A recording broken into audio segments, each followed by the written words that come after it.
Who the fuck is Napoleon, right? Recording. I like coffee with my coffee. I'm a no bullshit kind of girl. No room for creamer or that vanilla stuff either. Hi! I'm sorry for the sweater, but you're gonna see a lot of sweaters. Anyways, hi, I'm Isabel. Welcome back to my channel. Today we're gonna do advantages and disadvantages of digital reading, specifically my Kindle experience. This video is the first request I've received, and for that I'm completely thankful. I hope it's not the last one, so keep them going. So thank you, Diana Diaz, for your request. Espero que te sirva. And of course, there's no need for me to tell you that no one is paying me because I'm a very small channel, but no one is paying me. This is my full and honest review and experience with the Kindle. So, my relationship with my Kindle. This is my Kindle. Yes!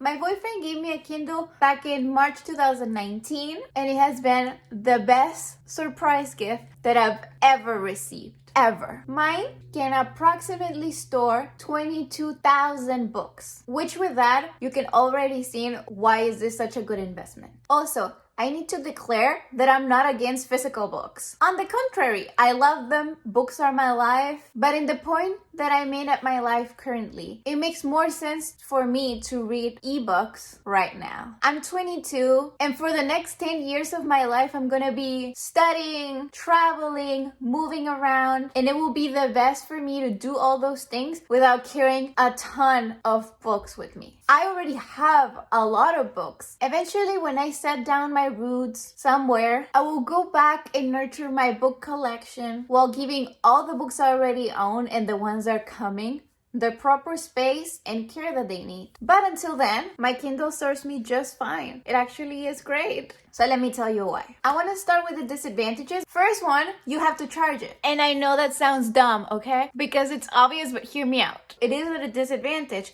when you are traveling or you are away from a plug and you're in the middle of a book and your Kindle just dies on you. It is pretty anticlimactic, and it's something that you need to keep in mind if you are not close to something with a plug. Next, some research claims that reading digital encourages less critical thinking skills and you're more likely to skim over and forget about crucial parts in a story. I particularly disagree with this point because close reading is a muscle that you train. It is not something that you are born with and is entirely subjective to who you are and what your environment is at the moment that you are reading. As a student, there were several of times when I wasn't at my best to close read a piece of literature because I was tired or I was distracted or I wasn't feeling as engaged with the reading as I would with others. And that's perfectly normal. I don't think it has to do with the medium that you're using to read, but it is something that you might keep in mind. However, as long as you keep yourself in a good pace while you're reading and you are focused, I don't see why this will be something that worries you, but I just felt like I had to say it. Next, on a more superfluous category, ebooks don't have a cute smell. They don't smell like books, they don't smell pretty, and for you, that might be a point that you are not willing to give up. I know that sometimes I miss it. Similarly, with ebooks, you can't see the books in your bookshelves. You can't display them. If you're in the Bookstagram community, you can't put hashtag bookshelf goals. And maybe if that's something that you feel fulfilled with, it might be an adjustment that you have to make. I've been reading with my Kindle almost exclusively for 6 months now, and I can say that it doesn't bother me anymore. But sometimes I feel sad because I wish I could look at all the books that I recently read in my bookshelves. Another disadvantage is that you can't lend someone a book. People can just borrow your Kindle. Also, you cannot annotate as you would on a regular book. And that's an important point because you can't annotate in a Kindle. It is possible, but it's not the same as using pen and paper. If you're a full romantic that is in love with the organic, messy ritual of annotating a book like I am, it might be sad to reconciliate with just typing a quick note or highlighting a passage in the Kindle. To conclude the disadvantage section, I have to say that only reading with your Kindle affects local bookstores. This is something that makes me feel bad. As we eventually move to ebooks, booksellers and bookmakers are having a hard time and suffering from the blow of technology and just the economy. Although I don't think that the book industry is dying like everyone keeps claiming, because literature is still being produced and there are always going to be readers unless Fahrenheit becomes true. I hope not. There's always going to be a book that you want to own physically, like a favorite copy or a collector's item. If you do, please buy those from a local bookstore and let's help support them. Now let's look to the pro list. The first advantage is that it's affordable. And I know that it sounds privileged when you see the price and you know that you still have to buy the books. But hear me out. The most basic Kindle, I think it goes around $89, $99, something like that. And you could even buy a used one still from Amazon for maybe half the price. Also, even when you still have to buy the books, they still are more affordable than the physical versions. Let's say a regular reader, if you're a regular reader, and without I mean that you read consistently through the year, you can see how much you spend in books in a year and then factorize that with how much you will be saving with the ebooks. You see that it might be worth the investment. A regular new physical book is around $14.99 to $25.99 in the US, while in the Kindle it might be $9.99 to $14.99. It might look insignificant, the amount of dollars that you get to save in each book, but if you add it up, as I know it did in my case, the amount that you save still pays for the Kindle itself, and it gives you some room for actual savings. And that is on popular books. Amazon usually has sales that go free 99 cents up until $5 sales, and you can still get a pretty good deal on those books. And if you're already paying for Amazon Prime, you can find Prime books. You can find Prime books that you can read for free and then return them, kind of like in a library. And the majority of those include classic pieces of literature. Additionally, you can also read from free, legally. Even if you don't have Prime, several libraries loan ebooks now that can be sent directly to your Kindle device and you can read for free. After the period of your loan ends, the book automatically goes to the library. So there's no money that you have to pay, no late fees, and everyone wins. Another pro is that you are saving paper and that whatever that you're reading is private. No one has to know what you read. I'm personally not self-conscious about what I read. I like what I like. But I know that some people might feel insecure about the readings, their guilty pleasure. But I know that some people might feel insecure about reading their guilty pleasure in a public space, or maybe they will feel self-aware about buying trashy novels in a bookstore, so they might go with something else that sounds more pretentious but is socially accepted. I get it. With the Kindle, you can buy and read as much as your heart desires of that guilty pleasure without the guilt. Another point is that you can take your Kindle anywhere, which might encourage you to read more, during your downtime. If you are waiting in line, if you take public transportation, or during your breaks from school and work. Instead of scrolling through social media for the 10-20 minutes that you have in between activities, you can just pull up your Kindle, read a page, read 2 pages, or read 5 minutes and then 5 more minutes scrolling. You're spending your time in something else than just scrolling, which is my next point. A Kindle makes you read more. I don't know if it's the novelty of it, the comfort that you get, but since I have one, I read more consistently. There is always recommendations when you finish a book. You can browse for new books very easily. You can make your wish list. You can befriend people in Goodreads because you think it everywhere. You read everywhere. So it actually pushes you to read more. Without convenience, it is less weight on your back. And if you're a student, this has to be a very important point. When I first heard about Kindles, it was because Professor Nolan, my medieval literature professor, recommended it for me. She saw that I carried the biggest backpack in the world and that I had back problems. And of course,